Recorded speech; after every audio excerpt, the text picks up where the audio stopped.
Welcome our YouTube channel GS with Ansu. Bihar प्रधान शिक्षक के लिए अति संभावित प्रश्नों को देखने वाले हैं इस वीडियो में। इसमें सारे के सारे प्रश्न बहुत ही सिलेक्टेड दिए गए हैं जो आपके एग्जाम में आने की पूरी संभावना है, इसलिए वीडियो को लास्ट तक जरूर देखें। स्टार्ट करने से पहले आप लोगों से एक ही रिक्वेस्ट है, प्लीज़ वीडियो को लाइक और किसी भी एक ग्रुप में शेयर जरूर कर दीजिएगा। चलिए शुरू करते हैं और आप लोग भी सोचिएगा अपना आंसर क्या हो सकता है। पहला प्रश्न है, कौन सी नदी सबसे बड़े कृषि योग्य क्षेत्र को लाभ पहुंचाती है?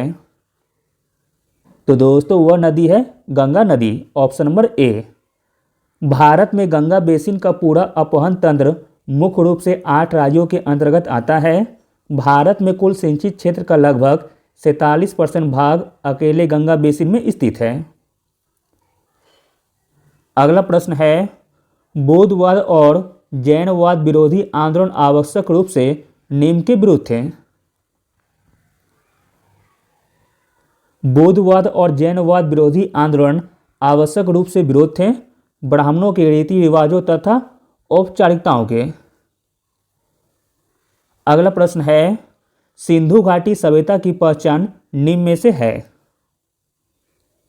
सिंधु घाटी सभ्यता की पहचान है शहर योजना प्रणाली से, ऑप्शन नंबर डी। अगला प्रश्न है, 4 आश्रम निम्न में से संबंधित है। 4 आश्रम संबंधित है जीवन के चरणों से, ऑप्शन नंबर ए। अगला प्रश्न है, भारत में वित्तीय आपातकाल अधिकतम कितनी अवधि के लिए बढ़ाया जा सकता है? भारत में वित्तीय आपातकाल अधिकतम बढ़ाया जा सकता है अनिश्चित काल के लिए, ऑप्शन नंबर डी। अगला प्रश्न देखते हैं, बिहार पर बख्तियार खिलजी के हमले का पहला विवरण प्राप्त हुआ है। इंपॉर्टेंट प्रश्न है। बिहार पर बख्तियार खिलजी के हमले का पहला विवरण प्राप्त हुआ है ताज उल मासिर से, option number C. Taj ul Maasir नामक ग्रंथ की रचना हसन निजामी ने की थी। अगला प्रश्न है, बिहार सोशलिस्ट पार्टी कब गठित हुई थी? इंपॉर्टेंट प्रश्न है। बिहार सोशलिस्ट पार्टी गठित हुई थी 1934 ईस्वी में। अगला प्रश्न है, इनमें से किसने बिहार में पहले कांग्रेस मंत्री सभा का नेतृत्व किया था? बिहार में पहले कांग्रेस मंत्री सभा का नेतृत्व किया था डॉक्टर श्री कृष्ण सिंह ने, ऑप्शन नंबर डी। अगला प्रश्न है, बिहार का अधिकांश क्षेत्र आच्छादित है। बिहार का अधिकांश क्षेत्र आच्छादित है कछारी मिट्टी से, ऑप्शन नंबर बी। अगला प्रश्न देखते हैं, ब्रिटिश सरकार ने कंपनियों के कार्यों में हस्तक्षेप किया और 1773 ईस्वी में एक अधिनियम पारित किया जिसका नाम था, तो दोस्तों जिसका नाम था नियामक अधिनियम, ऑप्शन नंबर ए। अगला प्रश्न है, स्वतंत्र भारत के प्रथम गृह मंत्री कौन थे? इंपॉर्टेंट प्रश्न है। स्वतंत्र भारत के प्रथम गृह मंत्री थे वल्लभ भाई पटेल। अगला प्रश्न है, पंचवर्षीय योजनाओं को स्वीकृति देने वाला सर्वोच्च निकाय है। पंचवर्षीय योजना को स्वीकृति देने वाला सर्वोच्च निकाय है राष्ट्रीय विकास परिषद। अगला प्रश्न देखते हैं, प्राचीन भारत का सुप्रसिद्ध व्यक्ति पाणिनि था।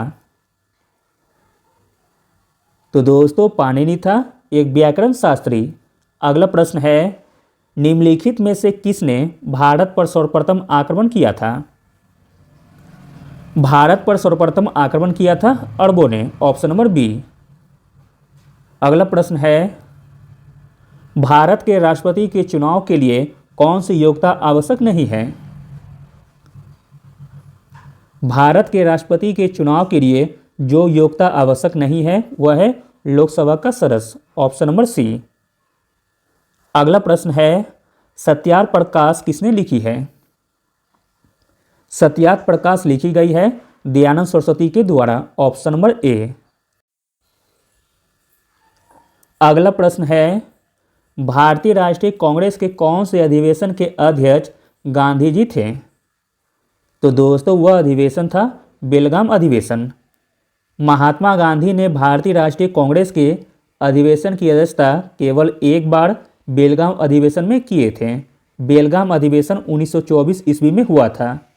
अगला प्रश्न है, भारत की स्वतंत्रता के लिए आज़ाद हिंद फौज की संकल्पना मूलतः किसने प्रस्तुत की थी? आंसर है option number A, Rasbihari Bose ने। अगला प्रश्न देखते हैं, एक विशाल सार्वजनिक स्नानागार यानी कि ग्रेट बाथ सिंधु घाटी सभ्यता के कौन से स्थल से मिला है? तो दोस्तों वह स्थल है मोहनजोदड़ो, ऑप्शन नंबर डी। एक विशाल सार्वजनिक स्नानागार सिंधु घाटी सभ्यता के मोहनजोदड़ो स्थल से मिला है। अगला प्रश्न है, संयुक्त राष्ट्र महासभा का कार्यालय है? संयुक्त राष्ट्र महासभा का कार्यालय है न्यूयॉर्क में। अगला प्रश्न है, निम्नलिखित में से कौन सा युग्म सही सुमेलित नहीं है? एक तरफ दिया गया है स्थानीय हवा और एक तरफ दिया गया है देश का नाम। तो दोस्तों जो सुमेलित नहीं है वह है ऑप्शन नंबर सी, सिरेको कनाडा, जो कि गलत दिया गया है। बाकी तीनों सही दिए गए हैं। चिनूक हवा यूएसए में बहती है, फॉन हवा आल्प्स पर्वत में बहती है तथा लू भारत में बहती है। अगला प्रश्न देखते हैं, निम्न में से कौन सौरमंडल का सदस्य नहीं है? बहुत ही अच्छा प्रश्न है। सौरमंडल का सदस्य नहीं है ताराकार, जबकि नक्षत्र, धूमकेतु तथा उपग्रह यह तीनों सौरमंडल के सदस्य हैं। अगला प्रश्न है, स्वर्णिम चतुर्भुज योजना का संबंध किसके विकास से है? स्वर्णिम चतुर्भुज परियोजना का संबंध है राजमार्ग के विकास से। अगला प्रश्न है, विश्व का सबसे बड़ा समुद्री पुल स्थित है? विश्व का सबसे बड़ा समुद्री पुल स्थित है चीन में। अगला प्रश्न देखते हैं, इंग्लैंड ने अमेरिका पर स्टाम्प एक्ट किस वर्ष लागू किया था?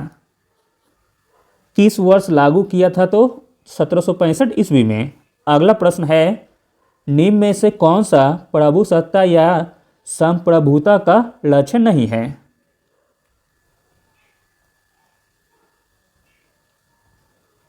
प्रभुसत्ता या संप्रभुता का लक्षण नहीं है अविष्टता, ऑप्शन नंबर सी।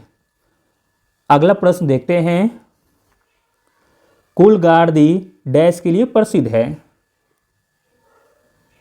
कुलगार्दी प्रसिद्ध है सोना के लिए। अगला प्रश्न है, भारतीय संविधान के अनुच्छेद 368 का संबंध किससे है?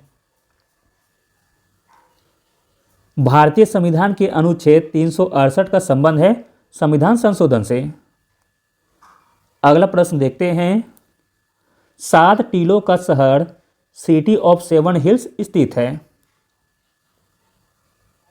7 टीलों का शहर है रोम में, ऑप्शन नंबर बी। अगला प्रश्न देखते हैं, अशोक के प्रस्तर अभिलेख डैश के प्रतीक थे? अशोक के प्रस्तर अभिलेख प्रतीक थे प्रशासन के, ऑप्शन नंबर सी। अगला प्रश्न है, शारदा अधिनियम संबंधित है? शारदा अधिनियम संबंधित है बाल विवाह से। अगला प्रश्न है, जोते हुए खेत का प्रमाण सिंधु सभ्यता के किस स्थान से मिला है? जोते हुए खेत का प्रमाण सिंधु सभ्यता के कालीबंगा स्थान से मिला है। अगला प्रश्न है, बांग्लादेश का सृजन हुआ? बांग्लादेश का सृजन हुआ 1971 में। अगला प्रश्न है, भारत में जैव विविधता की दृष्टि से कौन सा तप स्थल शामिल है? भारत में जैव विविधता की दृष्टि से जो तप्त स्थल शामिल है वह है पश्चिमी घाट। अगला प्रश्न है, निम्नलिखित में से कौन सा एक उपनिषद के उदय का अत्यधिक उपयुक्त कारण है? एक उपनिषद के उदय का अत्यधिक उपयुक्त कारण है सामंतवाद, ऑप्शन नंबर सी। अगला प्रश्न देखते हैं, भाषण और अभिव्यक्ति की स्वतंत्रता का अधिकार प्रदत्त है? भाषण और अभिव्यक्ति की स्वतंत्रता का अधिकार प्रदत्त है संविधान के अनुच्छेद 19 के द्वारा।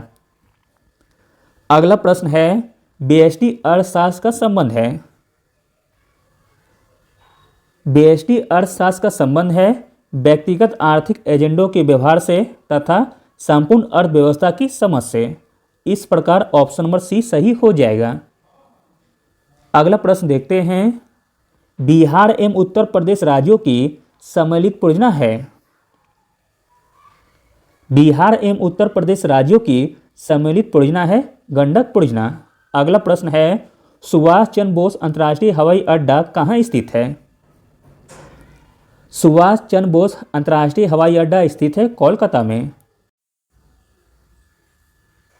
अगला प्रश्न है, भूमिपुत्र शब्द किस समस्या से संबंधित है? भूमिपुत्र शब्द संबंधित है क्षेत्रवाद से। अगला प्रश्न है, भारत में पूंजी खाते की परिवर्तनीयता पर कौन सी समिति बनी है? भारत में पूंजी खाते की परिवर्तनीयता पर जो समिति बनी है वह है तारापुर समिति। अगला प्रश्न है, पूछताछ घास प्रदेश कहाँ पाया जाता है? पूछताछ घास प्रदेश पाया जाता है हंगरी में। अगला प्रश्न है, निम्नलिखित में से किसने वाटर फ्रेम नामक कताई मशीन का आविष्कार किया था? वाटर फ्रेम नामक कताई मशीन का आविष्कार किया था रिचर्ड आर्कराइट ने। अगला प्रश्न है, कुमार गंधर्व बेजोड़ गायिका किसे मानते हैं? कुमार गंधर्व बेजोड़ गायिका मानते हैं लता मंगेशकर को। अगला प्रश्न देखते हैं, इंपॉर्टेंट प्रश्न है, कश्मीर घाटी निम्नलिखित में से किन पर्वत श्रृंखलाओं के बीच स्थित है? कश्मीर घाटी जिन पर्वत श्रृंखलाओं के बीच स्थित है वह है पीर पंजल और बृहत हिमालय। अगला प्रश्न है, भारत में विदेशी प्रत्यक्ष निवेश से होने वाले प्रभाव को शामिल किया जाता है। भारत में विदेशी प्रत्यक्ष निवेश से होने वाले प्रभाव को शामिल किया जाता है पूंजी खाते की जमा मदों में। अगला प्रश्न है, अधिकारों का आदर्शवादी सिद्धांत मनुष्य के अधिकारों का आदर्शवादी सिद्धांत मनुष्य के नैतिक विकास पर बल देता है। अगला प्रश्न है, कैप ऑफ गुड होप की खोज किसने की थी? कैप ऑफ गुड होप की खोज की थी बार्थोलोम्यू डियाज ने। अगला प्रश्न है, जब नियोजित विनियोग बचत से अधिक हो तो जब विनियोजित बचत से अधिक हो तो ब्याज की दर घटती है। अगला प्रश्न है, सिंधु घाटी सभ्यता की अधिकतर मुहरें निर्मित हैं। सिंधु घाटी सभ्यता की अधिकतर मुहरें निर्मित है सिलखड़ी से। Option number D.